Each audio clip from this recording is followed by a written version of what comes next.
Beleza. Acho Sim, que foi o professor. meu computador Minha mesmo. internet está oscilando. Minha internet também está oscilando, professor. Se na chamada eu não tiver, é porque eu caí, viu? Tá bom. Não, então, eu até achei que fosse minha internet. Aí tentei passar aqui pro meu celular, mas não era o computador que estava travando. Esses dias eu estava fazendo muitas coisas nele e eu não tenho a mania, o hábito, né, de reiniciar, de desligar o computador, né? Enfim, de vez em quando ele fica com a memória sobrecarregada e precisa reiniciar, não tem jeito. Eu passo muito tempo com ele sem reiniciar, sem desligar, né, adequadamente. Não estava funcionando nada aqui, travando tudo. Acho que agora resolveu, Professor, tá? Oi. aproveitando esse negócio, semana passada eu mandei uma mensagem lá no grupo que eu estava sem internet, estava com um problema muito sério aqui de internet. Tudo Ah, bem, pode deixar. Eu acho que você falou comigo direto, eu não cheguei a avisar.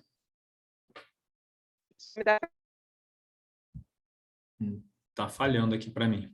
Tá falhando demais. Não. Não, eu falei lá no grupo. Tá bom.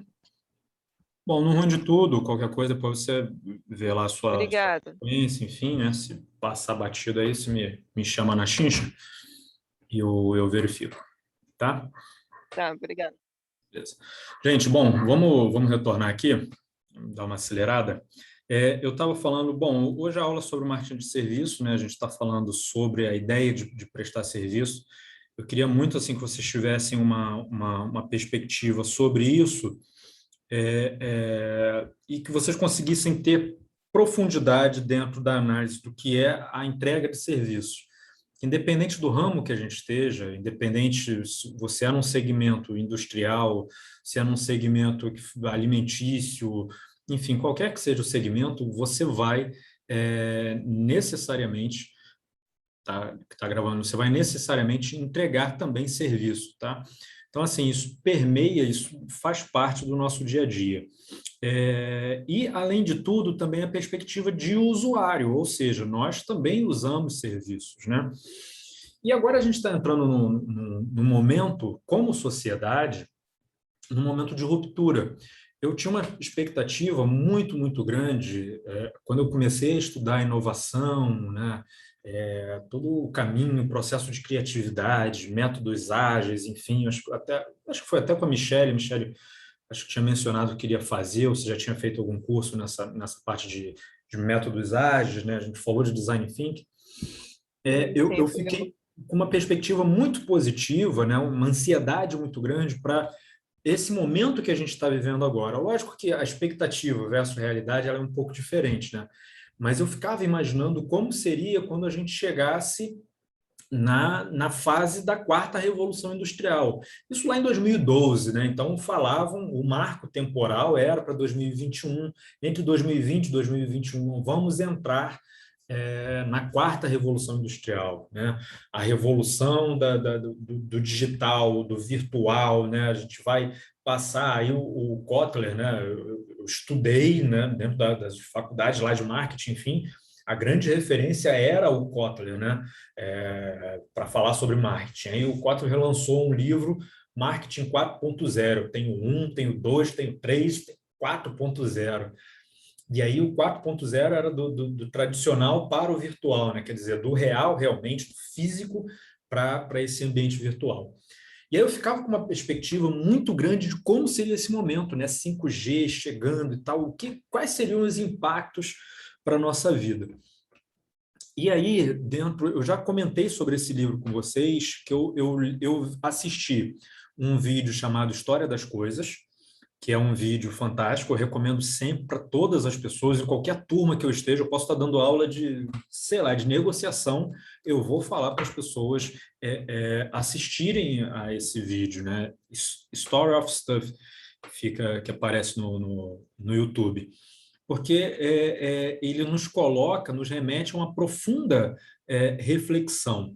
Hoje, o História das Coisas, ele já ganhou já incorporou bastante e tem muito mais vozes falando sobre esses conceitos da história das coisas, né? Aí depois eu li um livro chamado Cradle to Cradle, que, numa tradução literal, né, do berço ao berço, né? E ele falava de um formato de economia circular, de um formato diferente da Mas, nossa sociedade. E aí, por que eu estou... Opa, quem está chamando o pai aí? Chefe. Por que eu estou trazendo essa narrativa para vocês dentro de uma aula de serviços? Porque, primeiro, a gente precisa entender alguns alicerces, né? E a gente está passando por um momento, não sei se vocês têm aula com a Cida, a professora Cida, ela fala, né, sobre o meio ambiente, algumas questões nesse sentido. E aí nós temos uma forte questão crítica, muitas vezes crítica, sobre um olhar. Existe o olhar positivista e o olhar negativista da sociedade do consumo. Nós, hoje, somos uma sociedade do consumo, né? Então, a gente vive para consumir. O consumo aqui nos posiciona sobre o ponto de vista hedonista, sobre o ponto de vista de status, né? Você viajar, você poder ter acessos, você ter uma roupa de marca, você ter um celular mais caro, isso tudo te remete, ter uma casa mais bonita, né? Enfim, isso tudo te remete à sociedade do consumo. Se a gente parar para pensar, por exemplo, aqui em casa, eu converso muito com a minha esposa e sempre que a gente está fazendo algum plano, assim, no nosso futuro, em relação às coisas, a gente fala de comprar. Acho que a gente precisa comprar isso, então eu queria fazer uma obra aqui. A gente estava recentemente fazendo uma obra lá embaixo, lá na sala, enfim, estava rebaixando o teto, enfim, está faltando o lustre, porque ainda não achei o tal do lustre que ela quer. É caro. Aí, mas a ideia é comprar, né? Então, assim, já está tudo acabado. Falei, pô, tá tudo certo, agora é só colocar um lustre aqui, vai iluminar, vai ficar lindo e tal. Não, porque eu não quero desse aqui, tem que ser um outro específico. Falei, beleza, só que agora não dá, esse não dá. E eu acho o lustre muito caro, gente. Enfim, mas é a percepção, né? É bonito, o que ela quer é muito bonito, mas eu acho muito caro, enfim, aí eu fico com uma dó danada de comprar. Mas quando a gente está conversando sobre qualquer coisa, a gente fala muito sobre comprar. Precisamos comprar isso, precisa comprar aquilo, está faltando não sei o que lá, tem que comprar, está faltando alguma coisa para o Dom, né, para o nosso filho, então vamos comprar e tal, tem que matricular ele na escolinha assim, tem que fazer não sei o que lá. E tudo passa por uma ideia de compra. Quando eu estou em Minas Gerais, né, eu acho que eu já falei para vocês que eu tenho família, a parte familiar materna morando em Minas, eles moram, a maior parte deles mora no que a gente chama, né, lá a gente chama de roça, que é um local ainda de fazendas, de plantações, enfim, muitas pessoas trabalham dentro dessas lavouras, né, dessas fazendas, são até fazendas próprias. Mas essa ideia do comprar, ela é muito menor, né? A ideia deles é muito mais de vou plantar, vou pegar no meu quintal, enfim, não precisa disso não, isso é bobeira, enfim, vamos pescar e tal, aí vamos arrancar umas varinhas de bambu, que tem umas varinhas específicas lá e tal, e a gente faz de vara de pescar. Então, essa ideia de sociedade de consumo é muito diferente quando a gente está num centro urbano para quando a gente está numa zona realmente rural, né? Quando eu digo rural, é rural afastada realmente de um centro urbano, né? Nessa cidadezinha não tem ônibus toda hora, é um ônibus que sai de manhã para ir para a cidade, né? Que também é 1000 vezes menor do que uma cidade como Maricá, por exemplo, né? O centro de Maricá. E aí o ônibus sai de manhãzinha, tipo 7 horas da manhã, fica lá na cidade e volta às 5 horas da tarde, né? Então, é assim que funcionam as coisas lá. É muito diferente essa rotina. Mas para essa sociedade do consumo, a gente tem duas conotações para o consumo, né? Tem a parte positiva, que é o fato de usufruir, né? Da satisfação, né? E você tem uma outra perspectiva, que é a perspectiva do além do usufruir, usar até o esgotamento e descartar, jogar fora, boa noite, meu não amor. ser mais necessário. Pode ir não, meu amor. Tá falando. E essa perspectiva, ela é muito ruim. Ela é muito ruim. Então, Quando a gente fala sobre hoje o mercado de serviços, é também importante a gente observar esse movimento que está acontecendo. A gente já falou, vocês já devem ter ouvido falar sobre ciclo de vida de um produto, né? O produto ele é introduzido no mercado, ele vai passar por uma fase de crescimento, ele vai chegar à maturidade, né? Ele vai ser uma vaca leiteira, enfim, mas tem um momento que ele vai se tornar um abacaxi, né? E a empresa vai descontinuar esse produto. E aí quem ainda tem esse produto, ele vai ter duas opções: ele vai deixar o produto entulhado dentro de casa, ou ele vai jogar ele fora, vai jogar lá para o lixo. Lembra que no começo da aula a gente estava falando que o lixo é um dos maiores problemas hoje da sociedade. E essa perspectiva, ela está sendo muito discutida sob o ponto de vista dos impactos ambientais. Então, quer dizer, uma matéria-prima que foi extraída, né, uma fonte não renovável, vamos dizer assim, não é uma árvore, é algum tipo de matéria-prima que saiu do nosso solo, que saiu do nosso meio ambiente, e o solo ele não reproduz aquela matéria-prima, ou seja, aquilo que saiu não vai ser reposto, não vai voltar mais. E ele vem para dentro da nossa casa, né, acaba dentro da nossa casa, em algum momento aquele produto ele se torna obsoleto, não está sendo mais usado por nós, e aí ou nós vamos mantê-lo dentro da nossa casa, quer dizer, ocupando algum tipo de espaço, ou nós vamos descartá-lo, algum lixeiro vai passar aqui na porta da nossa casa, vai pegar, vai jogar ele num lixão, que também vai continuar lá sem utilização. E o solo, esse produto que foi fabricado, essa matéria-prima, o nosso solo ele não vai poder reaproveitar essa matéria-prima, porque ela não foi feita para ser reaproveitada, para retornar ao solo. Então, quando a gente fala cradle to cradle, a gente fala do berço ao berço, é que esse movimento da matéria-prima de sair, de se tornar um produto, chegar até a nossa casa em forma de algum produto, quando ela for descartada, né, ela ser remetida a ser reabsorvida pela terra. E se não for absorvida, que ela possa continuar sendo utilizada. Mas se não serve mais para mim, que sirva para o meu vizinho, que sirva para uma outra pessoa. E não sobre um ponto de vista de eu estou dando para o meu vizinho, mas dentro do ponto de vista comercial, né? Vou revender esse material, é alguma coisa usada. A indústria automobilística funciona bem com isso, né? Então eu tenho um carro, esse carro ele é utilizado por alguém, foi comprado novo. Eu falei no começo da aula que era meu sonho, né? O caminhão cegonha chegar na porta da minha casa e dizer: poxa, seu Bruno, toma aqui o carro novo, seu carro zero e tal. Isso ainda vai acontecer comigo dando aula, enfim. O Berg riu de mim, eu vi ele rindo de mim, não sei por quê. Mas, enfim, faz parte do jogo. É um sonho, eu gostaria. Eu nunca tive um carro zero, já tive carro zero. Eu fiquei engraçado, foi a cegonha chegando na tua casa, pô. Foi isso que eu estava achando engraçado. Pô, eu também ri, foi por isso. Tu queria um laço também, entendeu? Eu achei que vai ser só isso, mas, pô... Aquele lacinho, né? Aquele lacinho. Poxa, aquele lacinho, bolas e tal, uma equipe junto cantando. Você conseguiu, você conseguiu. Né? Bruno, eu boto fé que você vai conseguir, entendeu? Mas vai lá na concessionária e pega lá, entendeu? Mas de cegonha com fita, Carlinha? Aí não. Eu também estava rindo disso. Mas, gente, pensem sobre a perspectiva do consumo, né? É um desejo, quer dizer, um sonho, consumir algo, né? Ter algo. E não algo, porque assim, eu tenho carro, né? Mas o sonho é de consumir um outro tipo de carro, num outro formato, né? Que seja zero e tal. Então, é uma perspectiva do consumo, e essa perspectiva está sendo muito marginalizada. Mas aí, voltando para esse exemplo aqui, eu usei o meu carro, comprei o carro zero, né, e tal, realizei lá meu sonho, usei esse carro durante um período, e aí chegou um período que eu falo, poxa, não quero mais, eu quero comprar outro carro e tal. E aí eu vou pegar esse carro, eu vou jogar ele fora no lixo? Não, eu vou comercializar esse carro, eu vou revendê-lo. Né? E aí eu tenho todo um aparato, todo um mercado pronto para fazer manutenção desse carro, para que esse carro ele tenha um prolongamento da vida dele, o ciclo de vida desse carro se prolongue.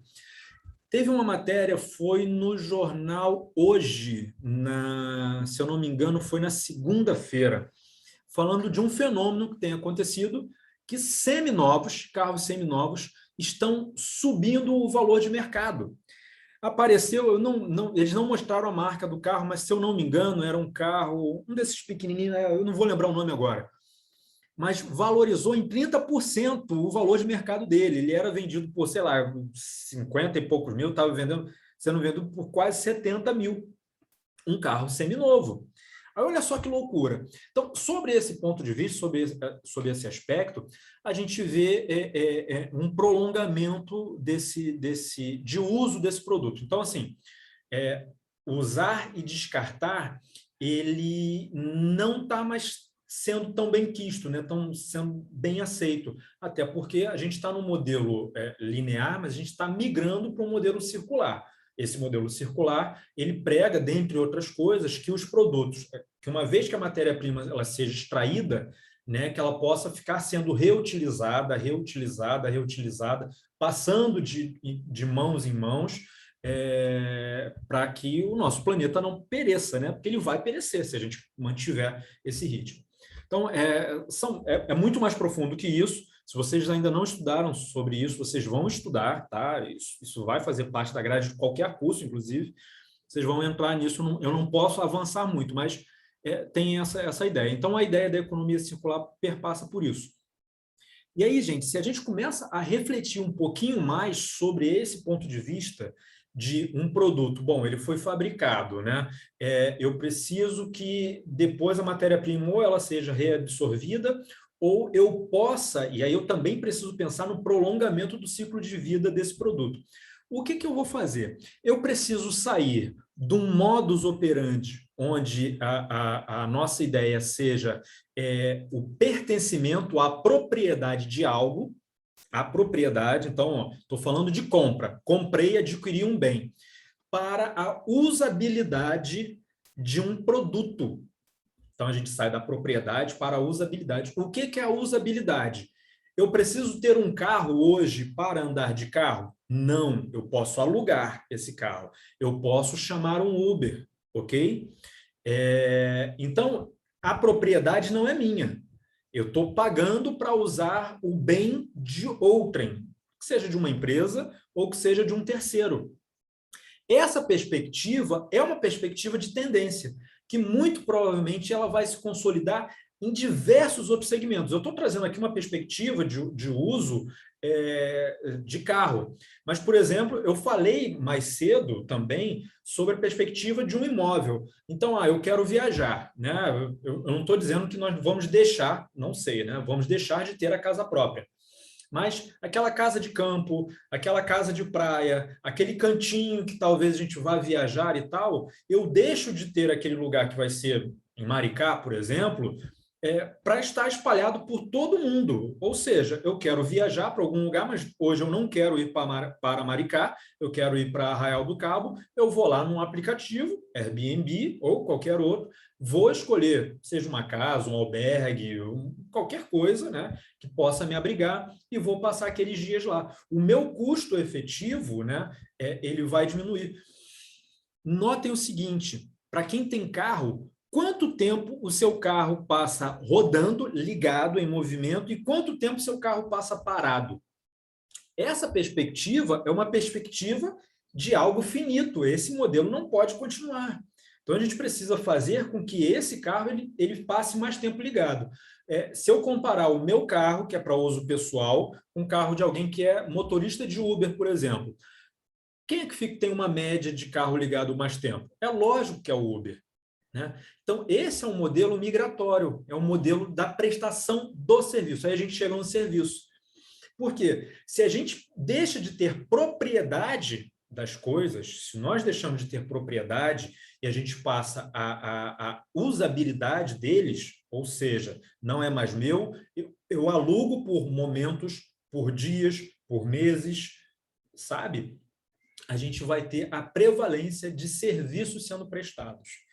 E aí, gente, aí é essa grande perspectiva da ideia do marketing de serviço, que a gente está entrando num outro momento, é um outro ciclo, é uma outra era, onde o que vai prevalecer, inclusive sobre a nossa sociedade, a sociedade do consumo, é uma nova forma de consumo. Eu não digo que nós vamos deixar de ser uma sociedade de consumo, mas nós vamos ser uma sociedade de consumo que não preza mais pela propriedade. Ela preza pelo aluguel, o aluguel temporário, o aluguel esporádico, o aluguel da oportunidade, enfim, eu estou sem dinheiro, vou alugar um carro e vou colocar ele no Uber. Olha só, vou fazer dinheiro através disso, porque eu sei dirigir, Entendeu? Então, essa perspectiva é uma perspectiva que é uma tendência que vai ficar, ela vai perdurar, ela está alinhada com tudo que está sendo preconizado aí por todas as agências internacionais, ONU, o manual lá de Oslo e mais não sei o que lá e tal, as diretrizes, foram as 17 diretrizes da OCDE. Então, tudo isso está forçando a barra para a gente deixar de ter esse modelo, né, de adquirir bens, de comprar bens. Tá? Não sei se a gente vai chegar ao extremo de roupas serem alugadas também. Né? Eu quero ir, que já existe, né, o aluguel de roupas, mas para usos mais cotidianos. Né? Então, observem só como que a gente está mudando a nossa perspectiva. E aí, tem essa ideia aqui da cadeia de valor, né? Que ela para lá em resíduos, ou melhor, ela parava nos resíduos. Então, a cadeia de valor vem desde a matéria-prima e tal, aí a minha cadeia de valor como empresa, né? Eu estou construindo valor e tal, até o produto virar resíduo. Virou resíduo, a empresa lava as mãos e tal, não é mais comigo, não tem mais nada a ver e tal, pronto, acabou. Mas quando a gente entra numa outra perspectiva, que é da economia circular, que é essa ideia de serviço, a empresa ela também precisa se preocupar. Ela se preocupa desde antes mesmo do produto começar a ser um produto. Ela tem que se preocupar com todo esse ciclo, incluindo a parte que é o reuso ou o descarte. Então, o descarte também é responsabilidade da empresa. Ela precisa fabricar um produto que possa ser reabsorvido pelo meio ambiente. Ela precisa fabricar um produto que possa ser transmitido para outras pessoas. E aí, qual seria a finalidade de uma empresa? Fabricar um produto, né? Transferir essa propriedade do produto, ou seja, eu fabriquei, a propriedade é minha, eu sou a empresa, fabriquei. A propriedade é minha, o produto é meu. Aí eu vou lá, coloco no PDV, alguém vem e compra. Transferir a propriedade é de outra pessoa. Aí essa pessoa usa o produto durante um período, ela vai e revende esse produto para outra pessoa. O que a empresa ganhou com isso? Né? Lógico que podem ter alguns modelos, mas é natural que a empresa ela queira ficar lucrando com aquele produto, entregando diferentes formatos de serviço para aquelas pessoas que queiram usar o produto. Tá? Então, essa é uma grande mudança que vai acontecer e isso vai ter um peso muito grande. Isso vai mudar, né, o nosso mindset. Agora, a outra questão, que é uma tendência que vai favorecer e já está favorecendo a questão dos serviços, é essa mudança do real para o virtual. Né? Quer dizer, eu tenho hoje as possibilidades de não mais visitar o cliente. Eu não vou mais fazer uma viagem de negócio com tanta frequência quanto eu fazia. Vou diminuir. Se durante um mês eu viajava para... Eu já fiz isso, né? Eu viajava para 7, 8 estados, agora eu não mais farei isso. Talvez eu vá, em um ano, eu vá visitar 12 estados só, porque uma vez por mês eu vou estar em um estado diferente, tal, por uma necessidade muito pontual, né, com algum cliente. O restante eu vou fazer de forma virtual, utilizando plataformas de streaming, enfim, de transmissão, assim, né, como essa, que vão me permitir a conexão e o contato pleno durante horas e horas com aquele meu cliente ou com um prospect, enfim, qualquer seja que seja tratativa, com fornecedor, mas eu vou estar utilizando um serviço. A gente está agora tendo a aula graças a uma plataforma que está prestando um serviço para a gente, que é a Zoom, né? Ou o Zoom, enfim. Então, isso vai fazer parte dessa nossa perspectiva, né? Essas mudanças conceituais. Alguma dúvida, gente? Aí, a gente entra agora sobre um aspecto que eu acho que é o mais importante, é a distinção do que é serviço de fato. Eu perguntei para vocês logo no começo, né, o que é serviço? Alguém aqui sabe o que é um serviço? Como é que ele se distingue em relação, quando comparado a um produto físico? Enfim, então, aí eu vou chamar alguns de vocês agora para tentar responder. Vamos ver. Andréia, você está aí? Estou, professor. Tudo bem, Andréia? Tudo bem, professor. Aqui, nós temos alguns quadrinhos aqui e ao lado tem as descrições. Serviços são intangíveis, serviços são heterogêneos, serviços são produzidos e consumidos simultaneamente e serviços são perecíveis. Nessa parte aqui de serviços são intangíveis, qual desses aqui você acha que faz parte, que está vinculado, que representa o que são serviços intangíveis? Consegue ler? Deixa eu ler. Só um minutinho que eu Pode vou ficar ler aqui. tranquila, tá? Não está valendo nota, não está valendo nada não, tá? Não, não é isso não, é porque eu estou no celular, então a tela já não fica essas coisas todas, mas deixa eu só ler um minutinho.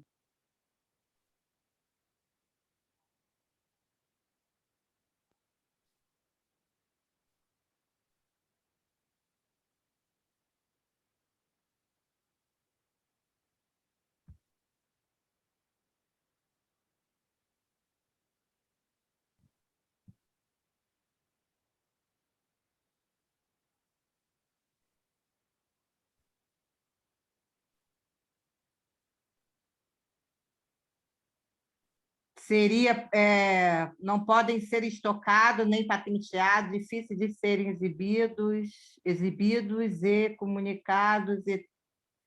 É porque a tela do meu computador está trincada, professor, então está difícil de eu ler. Mas eu acho que seria esse aí que eu tentei ler. Não podem ser estocados nem patenteados, né? E terem os seus preços determinados.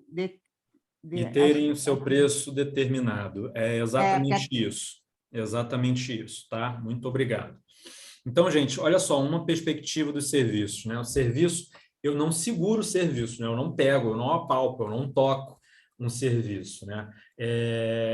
Essa é uma questão muito importante em relação ao serviço. Então, assim, quando eu vou comparar algo, né? Se eu pego um celular, por exemplo, eu posso comparar de cara, né? Um com o outro. Visualmente, eu consigo comparar.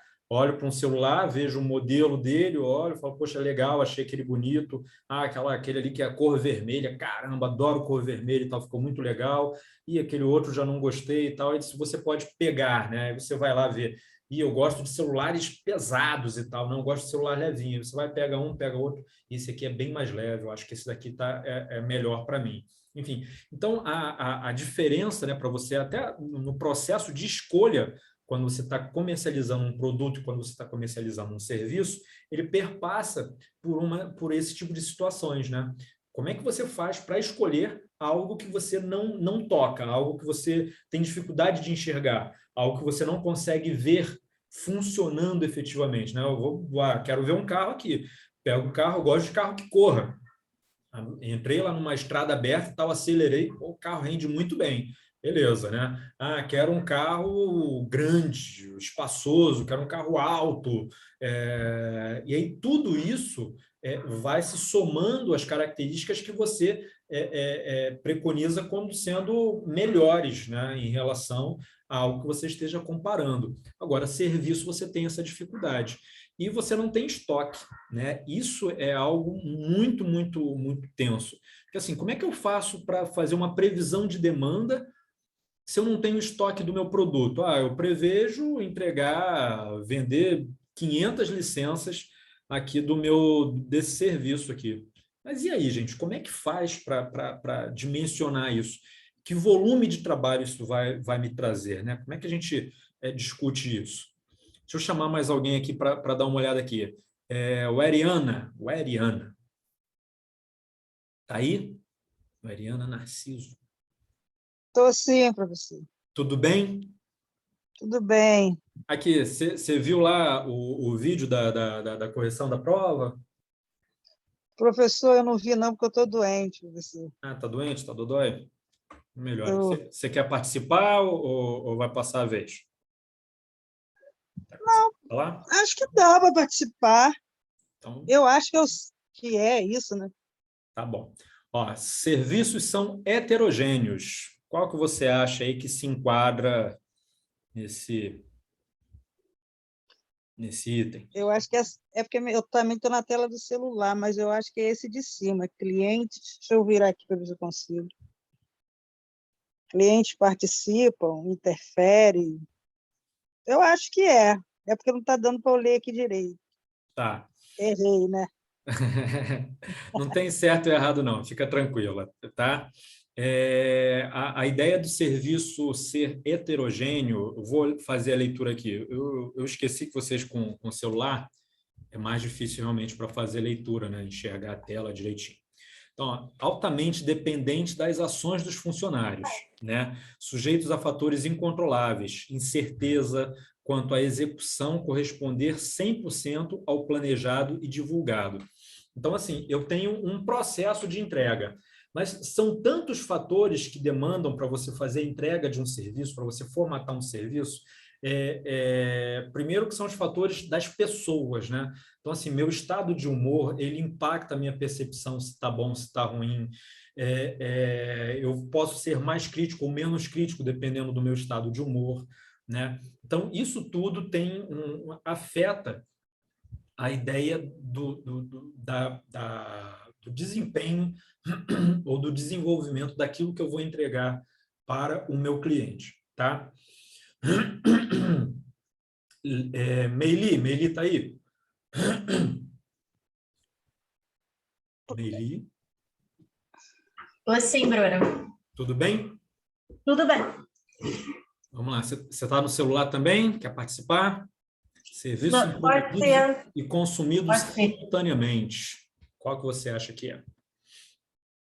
Você quer que pegue um serviço, serviços são produzidos e consumidos simultaneamente. Isso.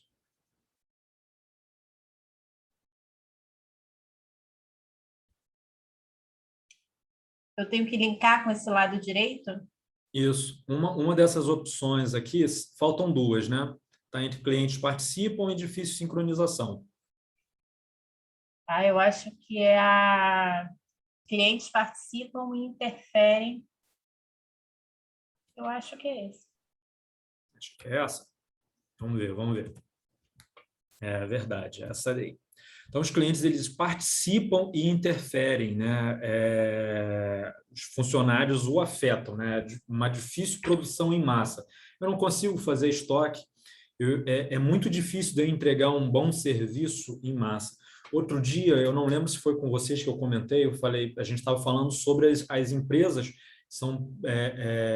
entregam, né, serviço de telefonia celular. Então, tem 48 milhões 38 milhões de clientes, enfim. Quando você tem uma falha, um probleminha qualquer que seja aquele, né, ele tem um potencial de afetar essas 38 milhões de pessoas, né? Facebook tem, sei lá, 2 bilhões de usuários, talvez mais, né? Aconteceu aquele problema, teve o apagão do Facebook e aí afetou efetivamente todo mundo. Então, eu não tenho só um problema para resolver, né? Eu não tenho só uma pessoa reclamando do serviço que eu estou prestando. E aí, olha só, são tantos clientes, são tantas pessoas que usam para finalidades múltiplas, que aí você tem isso afetando a vida das pessoas de maneiras múltiplas, né? Então, olha só que loucura. Eu tenho um serviço aqui de WhatsApp que eu uso só para lazer, para trocar ideia, para falar besteira com os meus colegas no grupo de futebol e tal. Mas eu também tenho o pessoal do WhatsApp que usa para serviço, né? A empresa depende fundamentalmente a parte de vendas, né? A parte de entrega e tal, depende fundamentalmente do serviço prestado pelo WhatsApp. E aí o WhatsApp cai. E aí, como é que faz? Como é que resolve isso? Qual é o tipo de reclamação? Olha o dano que foi provocado, né? E tem essa questão, assim, o serviço ele é produzido e consumido simultaneamente. Você não, vou pegar um serviço aqui na prateleira. Não, ele está sendo produzido e entregue para você. E isso deixa a coisa muito melindrosa, porque se tem uma falha, essa falha reflete na gente instantaneamente. Não é igual um produto. Fabriquei 20 mil produtos, né? Mas um saiu com uma falha. Então, esse um vai ser utilizado por uma pessoa específica que acabou comprando lá. Ou não, eu consegui identificar essa falha, né? Então, a falha ela vai se multiplicando, né, para várias pessoas que estão utilizando. Então, isso é algo realmente muito difícil de gerenciar, de administrar. Eu acho que a Meili levantou a mão. Pode falar, Meili. Eu ia te perguntar, Bruno, porque eu estou lendo aqui que funcionários o afetam. Em que sentido afetam esse serviço? O funcionário ele faz parte efetiva da entrega do serviço. E essa entrega, veja bem, eu não tenho algo desenhado, eu não tenho algo pronto, né? Não é uma coisa que é só apertar um parafusinho aqui e ele está pronto, ele vai ser utilizado dessa maneira aqui e pronto, acabou. Não. Ele passa também por um estado de espírito do meu funcionário que vai formular, que vai fazer a entrega desse serviço. Por exemplo, uma empresa que trabalha na parte de atendimento, serviço de atendimento. Então, o funcionário, aí eu tenho lá 3 turnos para essa empresa. A empresa ela não pode parar, né? Então ela funciona 24 horas por dia. Se eu tenho 3 turnos, eu tenho 3 pessoas, pelo menos, com possibilidade de atender um mesmo cliente, em horários diferentes. Aí olha o samba do crioulo doido. Desculpa a expressão, né? Nem posso mais usar. Mas olha o que que isso pode dar. O cliente liga de manhã, tentando resolver o problema, né? Beleza, falou com o funcionário foi super atencioso e tal, deu todas as dicas, mas o problema efetivamente não foi resolvido. Ficou ainda alguma pendência. Aí o mesmo cliente vai e liga na parte que está o segundo turno. Então, ele é atendido por uma outra pessoa, um outro funcionário da mesma empresa. O modus operandi dessa pessoa é completamente diferente, o tom de voz dela é diferente, isso já impacta na percepção. Poxa, mas procedimento, né? Procedimento Entendi. E tal. Eu tenho um procedimento operacional padrão, tenho as POPs lá e tal.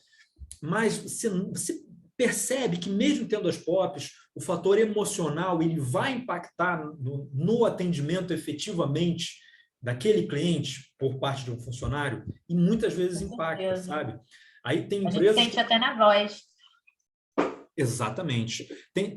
Você falou a voz, falou da voz? Quando a gente sente na voz da pessoa que está atendendo. Sente na voz. Às vezes você está falando, você percebe que a outra pessoa está doida para desligar, entendeu? Enfim, são uma série de coisas. Às vezes, mesmo sendo pelo WhatsApp, demora mais do que o normal para atender, porque foi ao banheiro, porque não está num bom dia, não está querendo responder e tal. Senhor, o procedimento para resolver é esse. Mas às vezes você sabe que se você falar 2 ou 3 coisas a mais para o cliente, porque tem dúvidas que são recorrentes, você vai evitar que o cliente retorne a falar com você. Aí você não está num bom dia, você evita falar aquilo, o cliente retorna, aí ele tem que falar novamente, aí o outro que atendeu vai lá e dá esse pulinho do gato, né? Que às vezes não está lá nas entrelinhas, o cara vai lá e passa, pô, tá vendo? Se o primeiro tivesse falado isso comigo, eu não teria que ligar novamente. Estou aqui 10 minutos esperando e tal para conseguir falar, para resolver um negócio que poderia ter sido resolvido antes.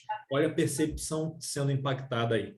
Então, o funcionário ele tem efetivamente a participação na entrega, na produção e entrega. Porque eu não tenho estoque, então eu vou entregando ao vivo ali. Quem sabe faz ao vivo, né? Então, é basicamente isso que é a entrega de um serviço, tá? E aí, o último aqui é serviços são perecíveis. Então, na medida que eu vou utilizando aquele serviço, ele vai se tornando descartável, né? Eu preciso renovar. Então, a entrega ela tem que estar sempre sendo ressincronizada. Tá? Eu não tenho como devolver um serviço. Vou devolver aqui, olha, não gostei do serviço, tá? Vou te devolver esse serviço aqui que você me entregou, não. Eu gosto ou não gosto do serviço. Me atende ou não me atende, mas fazer uma devolução não posso devolver. Eu vou revender um serviço? Como é que eu vou revender um serviço? Não se revende um serviço. Então, usou, acabou, ele é perecível. Né? Usou, acabou. Aquilo que você usou, acabou. Se eu vou continuar usando, é um ponto. Se eu não vou, beleza. Não tem mais o que se fazer. Né? A gente interrompe o nosso contrato de prestação de serviço e aí cada um, vida que segue. Eu vou procurar um outro prestador, né? Uma outra empresa, enfim. Mas eu não tenho como devolver aquilo. Né? Simplesmente deixo de usar. Então, só por essas vinculações, né, das características do que é um serviço, a gente já percebe mudanças que são diferenças que são muito mais profundas em relação, né, a um produto, a um material físico, né, desde a forma de comparar isso até a forma de usabilidade e o impacto, né, que tem de um funcionário. Porque, por exemplo, eu tenho um setor de qualidade, né, para essa minha empresa que é a prestadora de serviço. Beleza. Aí, o Meili, olha só, uma empresa que fabrica um produto. O meu setor de qualidade, ele vai verificar esse produto, ele vai avaliar a qualidade desse produto, o quê? Antes ou depois dele estar com o cliente? Ele vai verificar antes a qualidade. Se está atendendo os padrões, se está atendendo os requisitos, enfim, né? Se aquilo vai ser consumido a contento. Fazem os testes, enfim. Agora, um serviço, como é que eu faço para o meu setor de qualidade avaliar aquele meu serviço? Avaliar se para um determinado cliente que vai estar num dia ruim, num dia mau, aquele serviço ele vai servir a contento ou não. Se o atendimento daquele meu funcionário, eu estou voltando aqui para a empresa de atendimento, se o atendimento daquele meu funcionário vai ser prestado a contento, com altíssimo padrão de qualidade ou não. Como é que eu faço para garantir isso? Ah, mas eu estou monitorando, então não importa. Talvez você consiga interromper naquele momento, mas o estrago já está feito. O cara está xingando lá o cliente. Olha, você vai para lá, para casa de não sei aonde. Enfim, hoje eu não estou afim. O máximo que dá para você fazer é desligar o cara, né? Você adotar algumas medidas. Lógico, você vai investir muito em treinamento, né? Tem outros fatores que impactam também nessas percepções, nessas tratativas, a gente vai falar mais à frente. Marcelo levantou a mão, pode falar, Marcelo. Professor, a minha esposa, muitos anos atrás, ela trabalhava num setor da Oi que era de monitoria de qualidade. Logo então, Oi. Então, qual era a função da equipe dela, né? Ela ficava literalmente ouvindo ligações e como outros profissionais atendiam. E ela fazia avaliação desses atendimentos e muitas das vezes dava feedback, né? Sim. Para fazer ajustes. Mas, assim, em tese, era um procedimento até interessante. Na perspectiva de você avaliar a qualidade do atendimento, né? E fazer os ajustes, entendeu? Uhum. Mas é aquilo, né? Você consegue até mexer no momento que está sendo utilizado. Esse que é o grande milindre, né? Tem empresas, a Oi deve fazer isso com certeza, mas várias outras empresas adotam isso, principalmente para a linha de frente, né, na prestação de serviço. Então, a gente faz uma análise do humor, inclusive do funcionário, né? Isso precisa ser levado em conta se o funcionário está passando por um momento de estresse, tal, para que ele não ocupe a linha de frente, aquela linha que vai lidar diretamente com o cliente, porque isso fatalmente vai impactar na percepção do cliente em relação à qualidade do serviço que está sendo prestado, tá? A gente fala, tudo bem, fala da Oi, né? Cai muito, tem uma série de problemas, mas o que mais nos irrita talvez não seja a linha, a internet falhar e tal. Talvez o que mais nos irrite é entrar em contato com eles e não sermos bem tratados, né? Você entrar num procedimento, você enxerga que existe um processo desenhado ali, né? Bem definido e tal, mas esse processo, resolvendo ou não resolvendo o seu problema, ele não abarca, não vai agregando novas funcionalidades para outros momentos, né? Então, assim, é um negócio desenhado, mas desenhado para uma finalidade. Se fugir daquela finalidade, como é que faz? Como é que faz para resolver, né? Eu caí numa cilada, cara, uma cilada aqui. Eu não sei se eu contei isso para vocês, mas eu, quando fui instalar a Oi aqui na minha região, foi um processo, assim, realmente muito, muito traumático. Eu lembro que eu vim para cá, eu usava a Vivo, né? Quando eu morava lá com a minha mãe, eu usava a Vivo e tal. Aí vim morar aqui em Santa Rita, não tem Vivo aqui. Liguei para lá, não, a gente vai passar o cabo, vai acontecer não sei o que lá e tal. Eu falei, poxa, beleza, daqui a pouco chega. 2 semanas se passaram e eu ainda não tinha internet na minha casa. E aí já não tinha mais como usar o celular, né? Precisando trabalhar, fazer as coisas e tal. Falei, cara, vou ter que contratar um outro serviço. Aí contratei um GatoNet aqui, falei, vou contrato o GatoNet, uso durante, sei lá, um mês, né, até a Vivo chegar para cá e tal, resolver o meu problema, né, enfim, e tá tudo certo. Aí contratei o GatoNet. Horrível, péssimo, fiquei pé da vida e tal. E GatoNet não tem para quem reclamar, né? E, cara, não tem jeito. Fui, contratei a Oi. Gente, eu passei. Você quer falar antes, ô Marcelo, que essa história vai render um pouquinho? Você levantou a mão? Não, não, eu espero, sem problema. Ah. E aí, o que acontece? Eu fui e contratei a Oi. Pô, beleza, vou contratar a Oi. Marcaram e tal. No dia marcado, chegou um técnico aqui, começou a fazer o procedimento de instalação, saiu, não estava pegando nem o telefone, nem a internet. Aí, beleza, não, eu vou resolver, tá com problema lá na caixa e tal, é lá na central, eu vou lá e depois eu volto. Largou tudo, gente, tudo largado mesmo, assim, fio descascado e tal, um monte de coisa, assim, sujeira. Falei, caramba. Aí, beleza, foi passando o dia, nada dele voltar, ele tinha deixado um contato dele, eu entrei em contato, né, já no final do dia. Ele, não, beleza, ó, o telefone já está funcionando, daqui a pouco volta a internet. Eu falei, não, eu preciso sair, tá? Eu tenho que dar aula e tal, enfim, eu tive que sair. Eu estava no carro, gente, passou uns 10 minutinhos mais ou menos, a minha esposa me liga, Bruno, eu estou aqui na linha com a operadora daqui da Oi e tal, e ela está dizendo, isso já era umas 5 horas da tarde, 5 e pouca da tarde, ó, ela está dizendo aqui que eles fecham, encerram 6 horas, e que para fazer a ligação, era tipo uma sexta-feira, para fazer a ligação, precisa pagar uma taxa de não sei o que lá e tal. Eu falei, taxa? Mas taxa de quê? Não tem taxa e tal. Enfim, gente, era um golpe que muito provavelmente foi praticado pelo próprio técnico que passou o nosso número. Porque eles tinham meus dados, né? Tinham tudo e tal. E ligaram, como eu falei com o técnico sabia que eu não estava em casa, né? Que eu falei, cara, eu estou saindo agora, eu vou voltar mais tarde, eu vou precisar da internet, você tem que ligar isso, você me prometeu e tal, já estamos no final do dia. E aí tentaram usar um golpe para me sacanear. E depois disso, eu caí meio que num limbo, porque constava para a Oi que estava instalado, mas para mim não estava instalado, não estava funcionando e tal. Enfim, ninguém vinha resolver o meu problema, eu ligava para ela, eu não conseguia falar nunca com a atendente, enfim, foi um quiprocó. Eu fiquei mais ou menos uma semana. E sabe como que eu consegui resolver?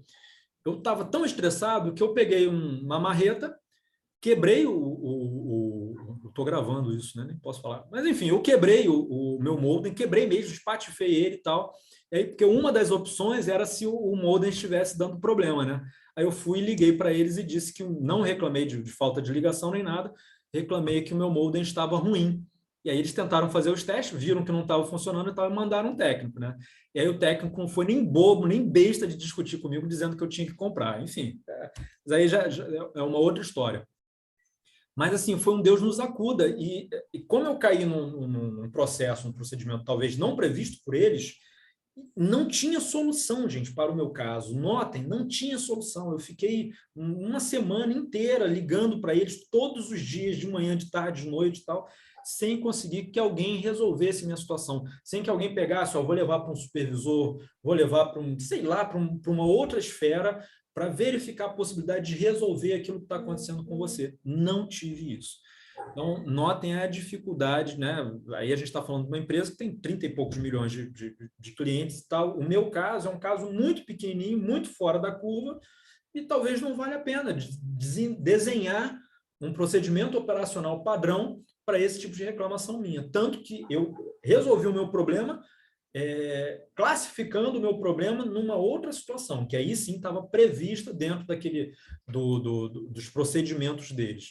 É muito complexo isso. Pode falar, Marcelo, desculpa aí te fazer esperar. Nada. Assim, professor, engraçado que assim, como a dependência de alguns serviços justamente com o corpo de funcionários, né? Mas, assim, nessa parte, por exemplo, de telemarketing que você falou, e não só telemarketing, né? Tem a parte de atendimento telemarketing, tem a parte de ponta. Mas, pelo menos a maneira como eu vejo, como isso também está associado, de certa forma, a uma qualificação um pouco, né, mais efetiva, né, do corpo de funcionários e, ao mesmo tempo, os salários baixos, né? A Oi, durante um tempo, ela foi migrando os atendimentos do Rio, foi para o Nordeste, foi migrando de região do país, mas o princípio era sempre o mesmo, minimizar o custo com os profissionais. Então, uma empresa que tinha mais de 30 milhões de clientes, com certeza teve um período de auge do ponto de vista de faturamento, mas desceu ladeira abaixo. Por qual motivo? Claro que tem uma conjunção de fatores, não é uma coisa única. Mas a Oi chegou a ter, sim, um serviço de ponta, bem emprestado. Chegou a ter.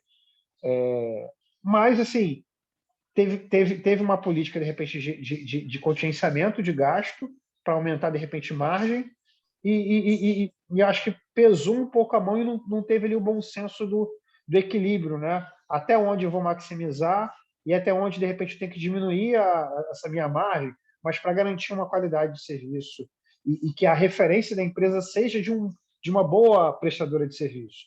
Porque assim, eu sou muito conservador em alguns aspectos. Por exemplo, eu vou comer em algum lugar, se eu gosto daquele lugar, eu vou ficar muito pé da vida de arriscar em outro lugar e descobrir que aquele lugar é ruim. Então, assim, de certa forma, quando eu tenho um bom serviço, e às vezes esse bom serviço até é um pouco mais caro, mas eu me permito, mesmo que numa quantidade menor, claro que tem que fechar as contas, mas me permitir ir a esse lugar porque o serviço é bom. O grande porém é que às vezes as pessoas querem, na multidão da demanda, ganhar uma única vez, mas não fidelizar o cliente. A gente vive uma certa loucura do ponto de vista das prestações de serviço. A gente tem muita demanda, mas tem muito maus prestadores. Exatamente. Marcelo, eu concordo com tudo que você falou. Vou começar de trás para frente, depois eu deixo a Meili falar também. Mas essa ideia, a gente até vai falar depois, Marcelo, que é uma coisa chamada zona de tolerância, né? Nós temos, inclusive, uma zona de tolerância em relação ao serviço prestado. E a ideia de fidelizar um cliente, ela perpassa quase que exclusivamente por serviços, né? Então, assim, se eu penso em fazer um trabalho de fidelizar, né, de tornar aquele cliente consolidado comigo, né, da ideia de demanda seletiva e tal, perpassa por uma área de pós-vendas, por uma área de fidelização, e ela é composta, o seu grande escopo, na maioria das vezes, aí eu posso dizer aí, acima de 90% do que tem hoje no mercado, ela vai estar direcionada para a prestação de algum tipo de serviço.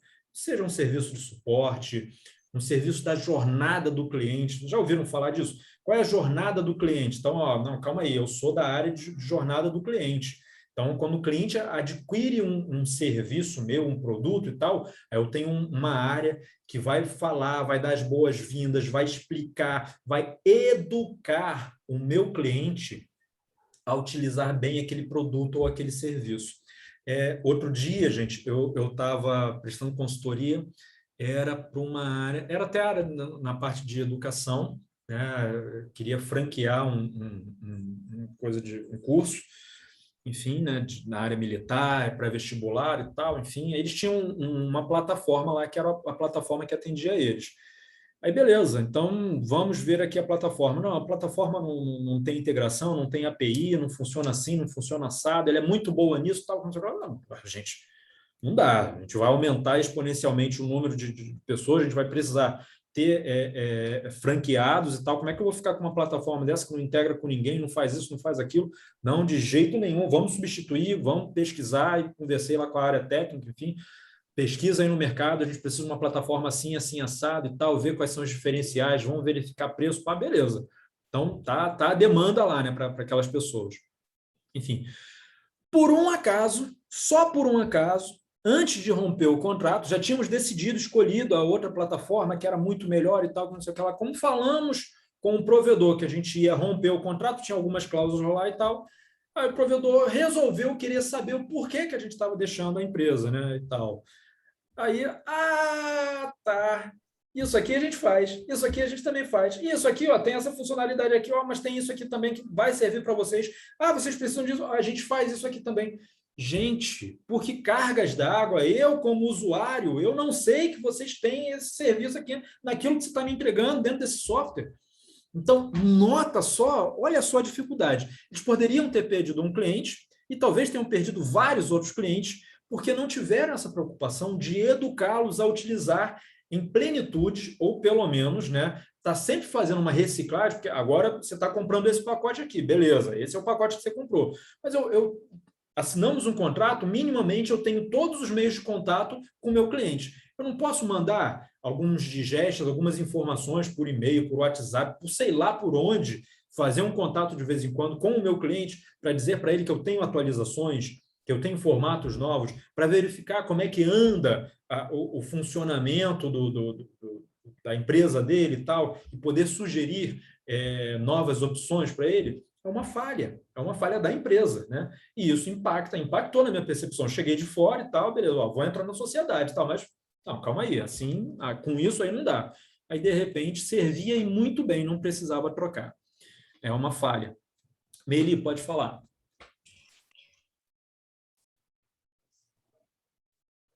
Ainda falando sobre a Oi, né, professor? Coitada da Oi, ela, né? Pois é, porque ela tem um impacto tão negativo para mim que eu não aceito nem ligação. Quando eu percebo que é um atendente, eu agradeço já e corto, intercepto a ligação e eu não consigo, eu realmente não atendo. Essas... É muito negativo. A lembrança, a associação que eu faço realmente é de um péssimo serviço. Então, eu já nem procuro escutar, eu acho uma perda de tempo. É bem difícil de lidar com isso. E assim, a empresa conseguir contornar essas manchas que ficam, né? Porque se é um arranhão, e às vezes ele é um arranhão tão profundo, né? Que mesmo que você dê os pontos lá, você remende e tal, vai deixar a tal da cicatriz, e toda vez que você olhar, né? Se olhar no espelho, enfim, você vai ver aquela cicatriz. Quando esfriar o tempo, você vai sentir aquela dor novamente, enfim. E você não vai esquecer, você não vai perdoar a empresa, né? A não ser que você não tenha opção.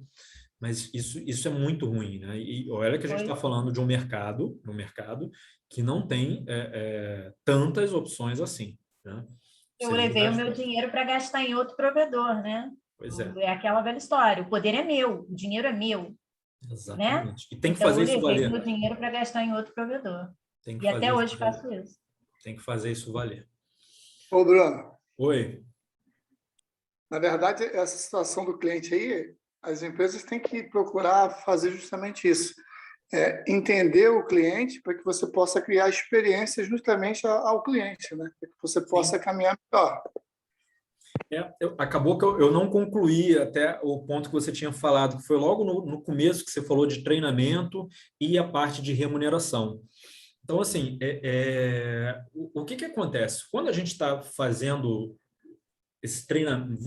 os ciclos de treinamento com funcionários, a gente espanta uma oportunidade, uma possibilidade da Rádio Peão disseminar fake news. Tá?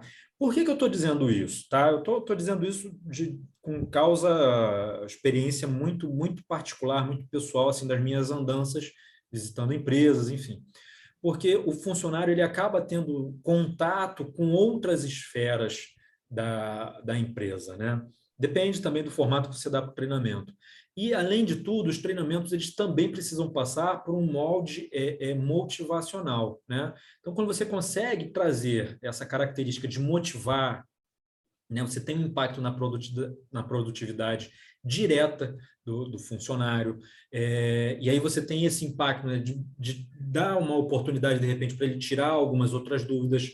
Você, num treinamento, você pode explicar alguns outros mecanismos da empresa, o todo que a empresa pode representar, que às vezes o funcionário ele não consegue enxergar isso, né? Ele acaba sendo míope, e aí a imaginação começa a falar muito mais alto. E um outro aspecto é o aspecto da remuneração, né? Quando a gente vê pessoas mal remuneradas, a gente vê que aquela pessoa ela não consegue ter uma boa qualidade de vida, né? Lógico, estou falando isso dentro de cada um dentro da sua classe, tá, gente? Não estou falando que eu tenho que promover todo mundo para ter acesso à classe A, classe B, não. Não é isso. Mas dentro daquela média do mercado, é importante, é interessante eu estar dentro daquela média, né? E talvez oferecer alguns adendos. E aí são vários adendos que as empresas podem oferecer que trazem um impacto muito positivo daquele negócio assim. Você olha, ele tem que fazer isso, falta 20 minutos para finalizar. Ah, não, vou deixar isso para amanhã. Não vou fazer isso hoje mesmo e tal. Então, isso tem um impacto muito significativo na produtividade. E, às vezes, nem é essa visão. É uma visão de falta de concentração, porque você, como funcionário, como qualquer pessoa, você também não consegue lidar com as suas contas. Estou dizendo, não é bom assim, a gente entender bem isso. Eu sou da classe C, então eu tenho uma renda, não lembro muito bem como é que é a classe C, acho que a classe C está indo a 4 mil de renda familiar, 4 mil, 5 mil de renda familiar, na média de 4 pessoas por família. Então, vamos imaginar que seja um funcionário lá com seu salário de 2 mil e pouco reais, né? 2.500 reais, sei lá. Então, ele vai fazer dívidas condizentes com aquele salário dele, né? Se ele está abaixo da média de mercado, e ele vai fatalmente estar classificado dentro dessa classe C, vai faltar. Que a média de mercado seja 2.500, ele está recebendo 2 mil só, 500 reais, ao final do ano, ele recebeu muito menos do que aquele cara que está na concorrência. E aquele cara que está na concorrência, que às vezes é até um amigo dele, está tendo outros acessos que ele não consegue ter. Então, ele começa a querer ter um outro padrão de vida. Enfim, gente, é uma discussão muito, muito longa, mas isso tem um impacto significativo no rendimento desse funcionário. Tá? E esse também é um aspecto que, infelizmente, impacta lá na ponta, né? Que é a prestação, a entrega do serviço para o meu cliente. E são impactos muito desagradáveis, muito ruins. Né? Você não tem um brilho nos olhos para atender. Então, aqui algumas implicações, tá? Eu só queria chamar a atenção, bom, falamos aqui sobre não serem estocáveis, né? Então, ele tem é muito difícil de administrar flutuações de demanda. Então, um exemplo muito, muito, muito, muito prático disso é agora o Telegram, que teve problemas com esses 70 milhões de usuários novos que eles ganharam da noite para o dia com a queda, né, lá fala da matriz, né? Fala do Facebook, o problema que o Facebook teve. Como é que faz para administrar isso, gente? Como que eu dou conta disso? Eu tenho um servidor que é capaz, não tenho, estou preparado. Né? Eu lembro que na choperia eu tinha uma demanda de contingência lá, vocês vão saber falar melhor do que eu, mas geralmente eu tinha uma média daquilo que era consumido e eu colocava entre 15% e 20% a mais, né, para dar conta. Gente, no começo mesmo, que assim, a choperia começou a bombar, mas bombar de verdade. Algum dia, me lembrem que eu vou mostrar fotos para vocês de como ficava. Não dava conta. E era engraçado que era semana atrás de semana. Eu fazia, bom, beleza, comprei um pallet de cerveja e 12 barris de chopp, mais não sei quantos engradados lá de long neck. Aí, beleza, vou fazer aquele meu estoque. Chegou um ponto em que eu não tinha mais aonde colocar as cervejas, né? Botar para gelar, o meu chopp, né, começava a sair não tão gelado, não tinha o que fazer. Ou eu parava de atender as pessoas que estavam chegando, enfim, ou eu tentava dar meu jeito, porque assim, eu tinha 15 freezers, só para vocês terem uma ideia, não sei se vocês têm ideia do que é isso, mas era gigantesco. E mesmo assim, chegava um momento em que a cerveja acabava e eu tinha que ir num fornecedor que ficava perto da choperia. Ele já tentava manter a cerveja mais ou menos gelada e tal, nem sempre ele conseguia, mas eu trazia cerveja. E aí eu jogava na água gelada, eu descobri que a lata na água gelada, né, água super gelada, quando o gelo derrete e tal, cerveja gela em mais ou menos 10 a 15 minutos. Assim, era fantástico o negócio. Mas eu precisava toda noite, pelo menos aos domingos e às quintas-feiras, que tinha um movimento fora do comum, eu precisava ir nesse meu fornecedor comprar, porque aí o pessoal, não, mas deixa aqui já estocado, então não tinha mais espaço, não tinha mais onde colocar, enfim, e aí não tinha jeito, eu tinha que terceirizar o meu estoque, né? Eu deixava o meu estoque nessa pessoa, eu ia lá de caminhonete, pegava, enfim, era uma coisa de louco. E a gente atravessava as cervejas, os engradados de cerveja, eles faziam tipo uma corrente humana, né? Enfim, com os garçons. E era engraçado que os clientes estavam tão afim de beber que aí apareciam os clientes muito loucos e tal, falavam, não, eu ajudo também. Pegava os engradados, a gente ia jogando, né, de uma mão para outra e tal, até chegar no freezer, ficava 2 pessoas no freezer, abrindo o engradado e jogando, despejando lá no freezer. Era uma coisa assim de surreal. Vou tentar resgatar vídeos e tal, mostrar para vocês terem uma ideia, assim, porque eu falando acho que não dá para imaginar. Então, as flutuações da demanda elas são muito difíceis, né, de você fazer os ajustes necessários, lembrando que o serviço ele é consumido ali na hora, né, enfim. Então, não patenteáveis, tá? Isso aqui tem um adendo. Quando a gente fala de software, né, os softwares são sim patenteáveis, tá? Mas quando a gente fala do serviço, o processo de serviço, né, esse processo não tem como patentear, né? Eu posso reivindicar por eu ter sido o cara que inventou, o cara que criou um método, um tipo de processo e tal. Posso até conseguir ganhar algum dinheiro em cima disso, né? Eu vou fazer palestras, vou ensinar outras empresas a fazerem, né, e tal, mas dizer, né, o Kanban, Kaizen, enfim, né, o Canvas, né, o Business Canvas, Design Thinking e tal. Não vou patentear isso, enfim, não tem muito o que se fazer, tá? Aí, difíceis de serem exibidos, né? Então, a gente já falou isso. Como é que eu vou promover algo junto com os meus clientes, né? Como é que eu vou fazer uma demonstração de serviço? Né? É estranho, é diferente, né? Eu não vou poder pegar lá, tá aqui, Marcelo, toma aqui, ó, segura esse serviço aqui, vê se está pesado, vê se é legal ele, cara. Não é, a perspectiva é outra. Quando a gente fala de um software, né? O software, beleza, vou ver se está rodando rápido, se não está, se suporta bem, se a interface, né? O layout da interface é bacana, enfim, né? As funcionalidades que estão ali dentro da plataforma, se elas são acessíveis, se ele é fácil de manuseio, né? Ó, peguei e entreguei ele para o meu funcionário que vai usar, ele em 2 horas conseguiu cadastrar tudo e tal, estava tudo certo, enfim, já emitiu nota fiscal, fez isso, sincronizou, integrou e tal. Pô, beleza, essa é uma pegada, é uma perspectiva, né? Mas quando a gente fala do processo de serviço, aí é aquilo que o Marcelo falou, tem que ficar lá, supervisor, né, on time ali, online, ouvindo os atendimentos, observando pontos de falha e tal, para depois poderem, né, interceder, fazer alguns ajustes e tal, né, com os funcionários. Eu lembro que quando eu tinha alguma mesa que não estava sendo bem atendida e tal por um garçom, enfim, eu não chegava ali na hora e dava aquela chamada de atenção, né? Às vezes tinha alguém que não estava trabalhando muito e tal, enfim, você via.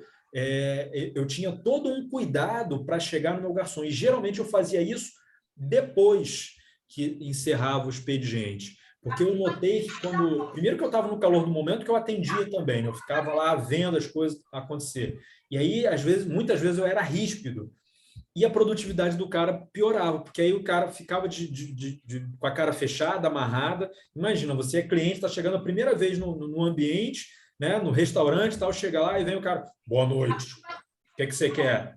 É horrível isso, né? Então, eu tinha esse cuidado, não posso falar agora. Então, imagina lá a sua esposa, né, o Marcelo, ouvindo lá alguém e tal, falava, calma aí, bota no mudo aí, tá horrível. O trabalho que você está fazendo está péssimo, não está funcionando tal. Volta a atender a pessoa. Aí a pessoa vai gaguejar para atender o cliente, né? Se for dar continuidade no atendimento. Então, não pode ser assim. Também tem que ter protocolos para isso, né? Sensibilidade, enfim. E aí entra fatores de empatia. Olha só como é complexo isso. Ter empatia para quem está fazendo um atendimento não é simples. Não é simples. É difícil de terem seu preço determinado, né? Então, imagina só, eu gosto de falar aqui das obras aqui de casa, o pessoal sempre fala que a gente vive em obra. Mas para um mesmo procedimento aqui, para uma mesma obra que eu queria fazer, eu tive diferenças assim, monstruosas, né? Diferença, às vezes, de mais de 50% na cobrança, assim, né? Para prestar o mesmo serviço. Então, observem só como, às vezes, as pessoas nem têm referência. Às vezes, as empresas, os empresários, um microempresário, ele não sabe sequer calcular a composição do serviço, avaliar qual é a hora trabalhada dele, né? Enfim, qual é o impacto da solução daquele problema que ele vai entregar para o cliente. Então, ele vai precificando de acordo, muitas vezes, de acordo com a necessidade dele. Pô, esse mês eu preciso, sou pedreiro, né? Esse mês eu preciso de R$5.000 para fechar minhas contas. Apareceu uma obra, tem que fazer a sala, que não sei o que lá, tal, 5.000. Precificou. Não, é 5.000 e tal. Então, isso também impacta, né? Como é que eu faço para precificar? Eu tenho que precificar por hora. Eu não sei se a lida, né? Às vezes você vai entregar um serviço para o cliente, você tem mais ou menos um escopo desenhado e tal, mas aquele cliente ele não absorve tão bem as informações. Então, eu vou ter que dedicar um pouco mais de tempo para aquele cliente. Se eu estou calculando, estou fazendo uma cobrança por hora, se eu dedicar um pouquinho mais de tempo, eu já entro na minha margem de lucro, eu já comprometo a minha margem de lucro. Então, é difícil, é difícil. Aí, sobre a heterogeneidade, né? É difícil de assegurar a qualidade consistente. Então, incerteza quanto ao serviço estar sendo prestado coerentemente com o originalmente planejado e divulgado. Então, eu divulguei um negócio, né? Eu falei que era assim e tal, criei uma expectativa. Gente, criar expectativa no cliente, na parte de serviço, pode ser a pior coisa do mundo para você. Porque se você criou uma expectativa e na hora que você entregou, o seu serviço está abaixo daquilo que é a expectativa do cliente, você matou toda a percepção dele em relação àquilo que você está fazendo. Toda. Não quer dizer que seu serviço não seja usual. É que a expectativa dele estava acima daquilo que você entregou. Então, você tem um problema de qualidade para corrigir aí. Talvez não seja possível, né? Vai ter uma ruptura.